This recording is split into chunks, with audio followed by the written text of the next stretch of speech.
Hello everyone, good afternoon. Welcome back to my channel. कैसे हैं आप सभी?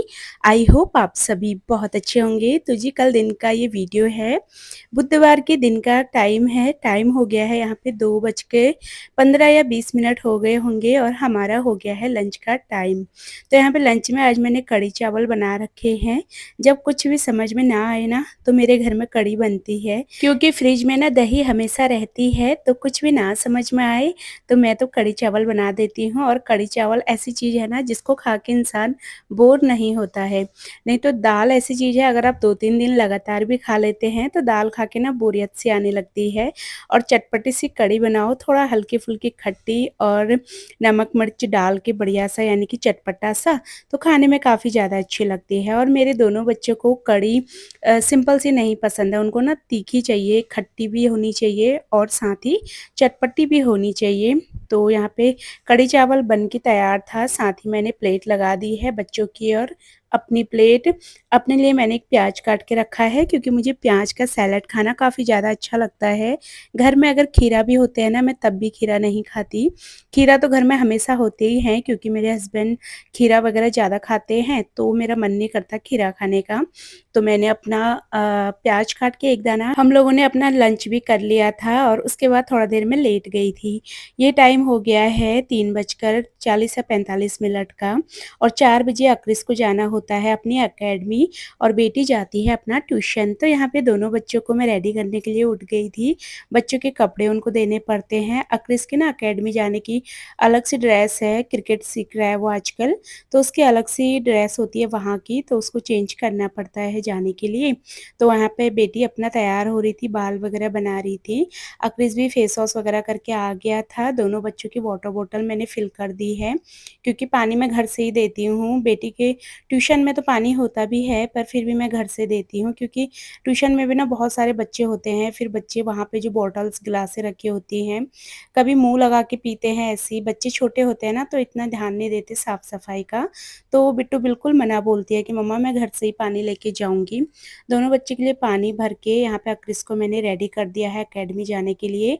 क्रिकेट जाने के लिए ना इसने मेरे और अपने डैडी की इतने दिनों से सर दर्द कर रखी थी।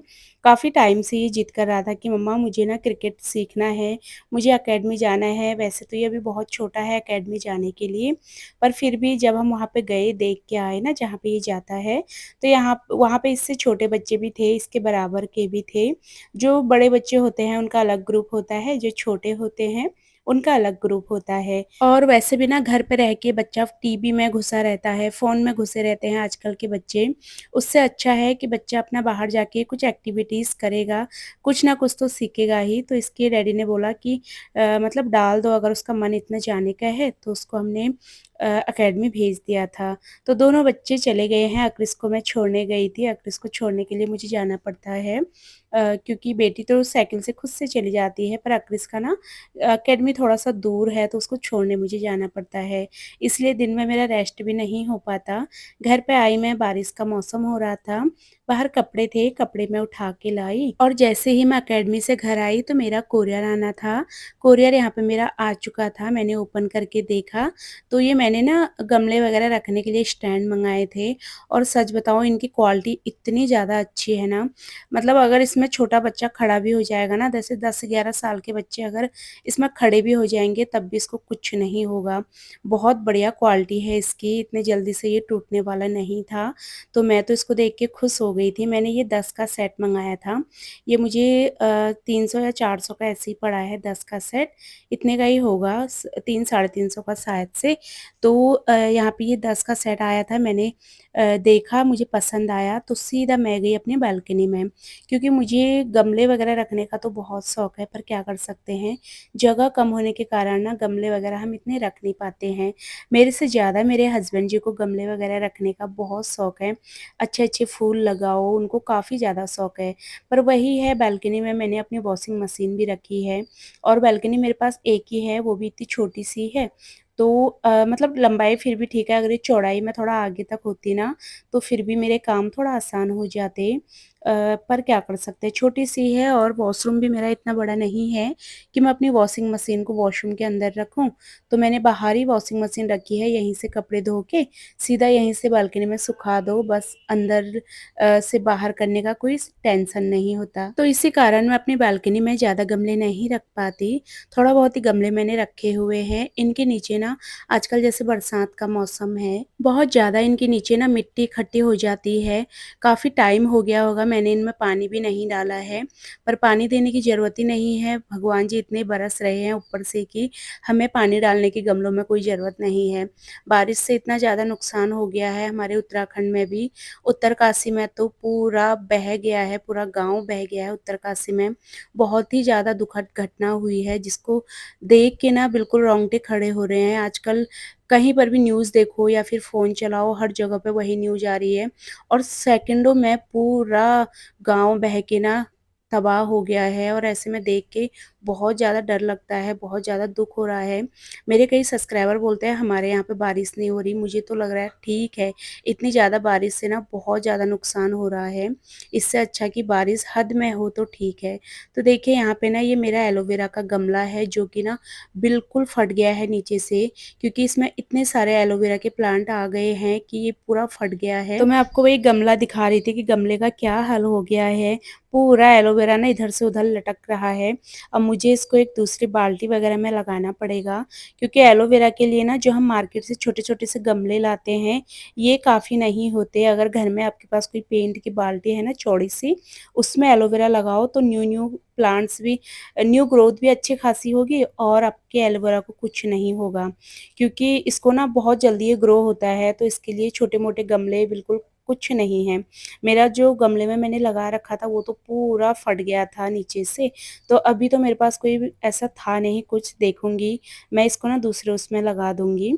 तो मैंने आपको बालकनी दिखाया, गमलों के नीचे कितनी सारी गंदगी हो गई थी और आजकल बरसात के टाइम पे ना फिर कीड़े वगैरह आते हैं, तो थोड़ा-सा डर लगता है मुझे। बालकनी है यहीं पर ही, कीड़े-मकोड़े अंदर ना चले जाएँ और बारिश के टाइम पे आजकल डेंगू होने का बहुत ज़्यादा खतरा होता है, तो ऐसे में ना पानी वगैरह जमा ना हो, इन सारी चीज़ों का हमें विशेष ध्यान देना पड़ता है। काफ़ी दिनों से मैं इन गमलों का मतलब कि इंतज़ार कर रही थी, जो स्टैंड है, 2-3 दिन से मैं इंतज़ार कर रही थी कि आएँ तो मैं अपना ये बालकनी का हुलिया थोड़ा-सा सुधारूँ, क्योंकि गमलों के नीचे बहुत ज़्यादा मिट्टी इकट्ठी हो गई थी। सबसे पहले मैंने सारे गमलों को साइड करा है और फिर मैंने वहाँ पे ना अच्छे से सीख वाली झाड़ू से सारी गंदगी पहले हटाई है और गमलों में जो भी नीचे घास वगैरह हो रही थी वो हटाई है, गमलों को अच्छे से साफ करा है। उसके बाद सीख वाली झाड़ू से मैंने नीचे बढ़िया से साफ कर लिया है और फिर मैंने यहाँ पे पोछा भी मार लिया था, बिल्कुल ड्राई कर दिया है मैंने। अब यहाँ पे ना स्टैंड रख के मैं एक-एक करके ये गमले इसमें रख दूँगी और ये स्टैंड मुझे इतने ज़्यादा पसंद आए ना कि मैं आपको क्या ही बताऊँ। बहुत ही बढ़िया इनकी क्वालिटी है। स्टैंड रखने से ना बहुत ज़्यादा फ़ायदा होता है। जब भी आपको झाड़ू-पोछा करना है तो आप स्टैंड को इधर-उधर खिसका के नीचे आराम से झाड़ू-पोछा सब कुछ कर सकते हैं और अगर आप ना भी खिसकाओ तो इसके नीचे ईज़िली झाड़ू भी चली जाएगी और पोछा भी आराम से आप लगा सकते हैं। नहीं तो मेरा ये जो कोने का एरिया है ना, ये हमेशा ऐसा रहता है कि यहाँ पे पानी होता ही है, चाहे मैं कितना भी साफ़ क्यों ना कर लूँ, क्योंकि गमलों के नीचे से फिर पानी धीरे-धीरे निकलता रहता है और फिर वो साफ़ नहीं हो पाता। एलोवेरा के नीचे-नीचे ना बहुत सारे पत्ते ऐसे थे, मतलब जो सूख से जाते हैं, सड़ गए थे, वो मैंने हटा दिए हैं और मेरे पास ना कमेंट भी आया था कि दीदी एलोवेरा ना हमारा ग्रो नहीं होता, आपने कैसे अपने एलोवेरा को इतना ग्रो करा है? तो एलोवेरा ना बहुत ईज़िली ग्रो हो जाता है, इसमें कोई मेहनत की ज़रूरत ही नहीं है। इसको आपको इतना डेली मतलब इतना पानी देने की कोई ज़रूरत नहीं होती।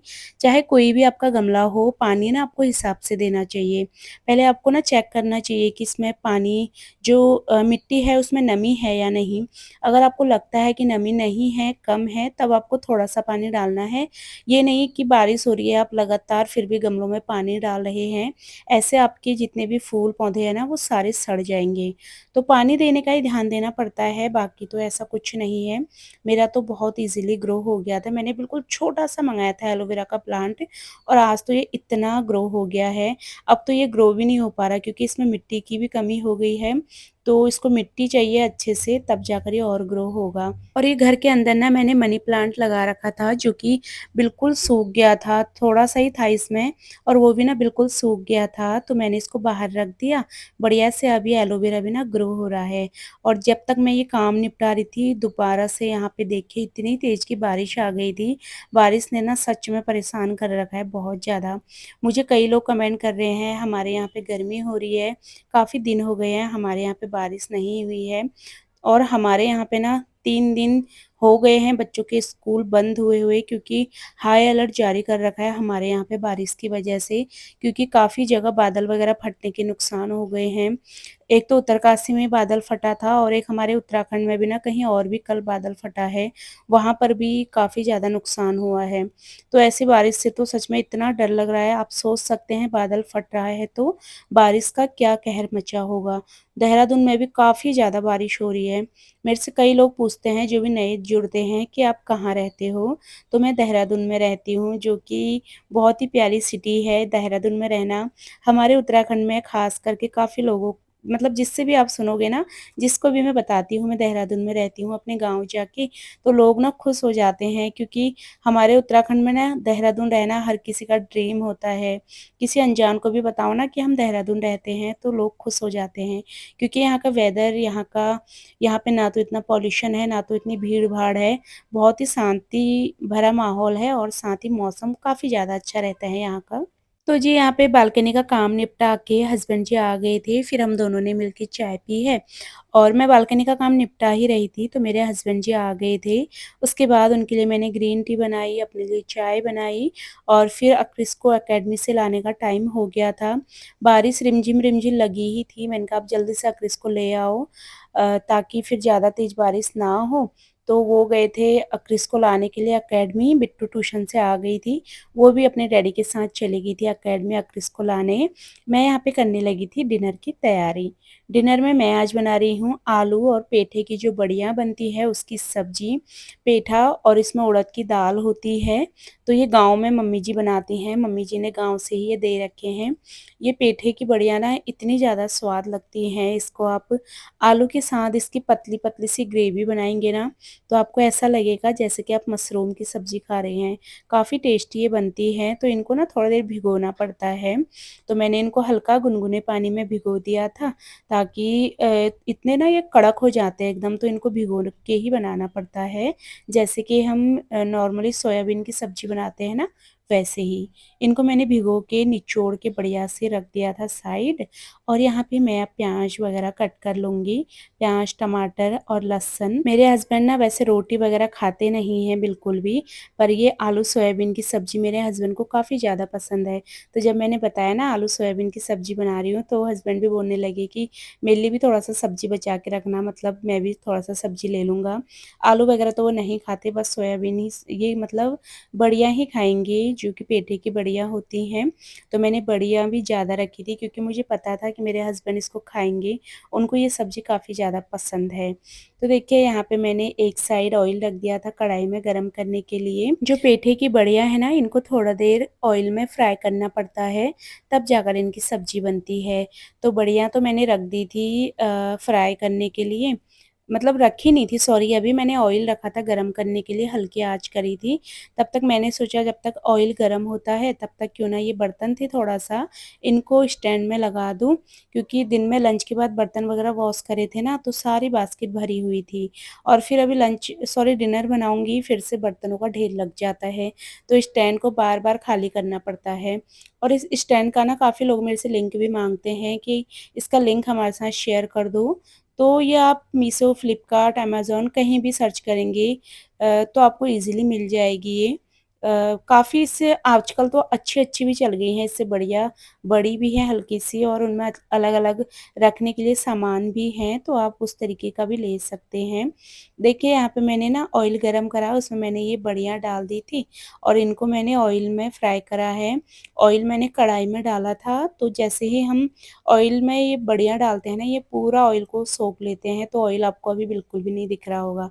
उनको बढ़िया से फ्राई करना है हमें एकदम क्रंची होने तक, और इतनी देर में यहाँ पे क्रिस अकेडमी से आ गया था और देखिए जिसका मुझे डर था वही हुआ।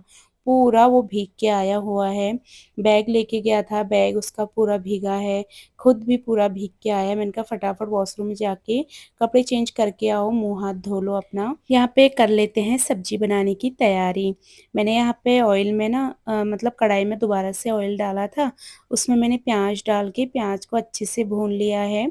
उसके बाद मैंने इसमें कटे हुए टमाटर डाल दिए हैं। 3 से 4 टमाटर डाले हैं मैंने, छोटे-छोटे से साइज़ के ही टमाटर थे। तो टमाटर डाल के फिर इसमें ऊपर से हम बेसिक मसाले ऐड करेंगे। सिंपल सा तरीका होता है सब्ज़ी बनाने का, और वैसे भी जो भी हमारी पहाड़ी रेसिपीज़ होती हैं ना, वो बिल्कुल सिंपल सी बनती हैं, ना ज़्यादा तेल, ना ज़्यादा मसाला, और खाने में बहुत ही ज़्यादा स्वादिष्ट। जैसे हमारा मसाला थोड़ा पक गया ना, मैंने इसमें डाल दिया है कूटा हुआ लहसुन। लहसुन को भी अच्छे से हमें पका लेना है चलाते हुए, तुरंत हमें सब्ज़ी नहीं डालनी है, क्योंकि लहसुन का कच्चापन हमें ख़त्म करना है ना, जब तक एक बढ़िया सी खुशबू सब्ज़ी में से ना आने लगे, तब तक हमें इसको पकाना होता है। उसके बाद मैंने इसमें डाल दिए हैं कटे हुए आलू, तो आलू डाल के आलूओं को अच्छे से मसाले में मिक्स करके अब मैंने इसमें ऐड कर दिया है पानी। तो पानी जिस हिसाब से हमें ग्रेवी चाहिए उस हिसाब से हम डालेंगे। आलू बॉइल्ड वगैरह नहीं है, तो आलूओं को भी पकने में अभी पानी चाहिए। साथ ही ये जो बड़ियाँ मैंने डाली हैं, ये भी पेठा है इसमें और उड़द की दाल है, उसको भी पकना है अच्छे से। तो पानी मैंने थोड़ा ज़्यादा डाला है, क्योंकि अब ये पकेगा।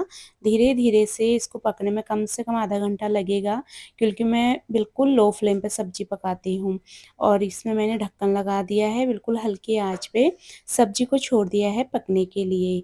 बढ़िया से आलू और गाँव की बड़ियों की सब्ज़ी बन के तैयार होगी आधे घंटे बाद, जो कि खाने में काफ़ी ज़्यादा स्वाद लगती है। जब तक यहाँ पे सब्ज़ी बन रही है तो मैं आटा लगा के रख दूँगी, उसके बाद मैं जाऊँगी बच्चों को पढ़ाने के लिए।